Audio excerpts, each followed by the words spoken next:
హల్వా నోట్లో పెట్టుకుంటే కరిగిపోవాల్సిందే, అంత టేస్టీగా అయితే ఉందండి క్యారెట్ హల్వా. చాలా సింపుల్గా ప్రిపేర్ చేసుకోవచ్చు. ఒక 1/2 లీటర్ పాలనైతే తీసేసుకొని మంచిగా బాయిల్ చేసేసుకొని షుగర్ అయితే వేసేసుకోవాలి.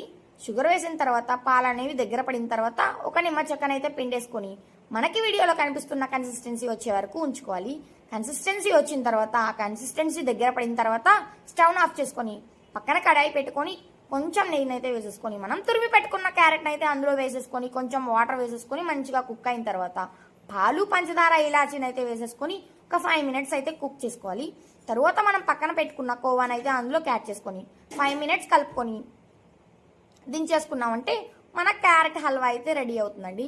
ఇది చాలా టేస్టీగా ఉందండి. బర్త్డే పార్టీస్కైనా లేదంటే ఇంట్లో చిన్న ఫంక్షన్కైనా ఈ క్యారెట్ హల్వా అనేది చాలా టేస్టీగా ఉంటుందండి. ఇలాంటి రెసిపీస్ కోసం మన ఛానల్ని ఇప్పుడే సబ్స్క్రైబ్ అయితే చేయడం మర్చిపోకండి.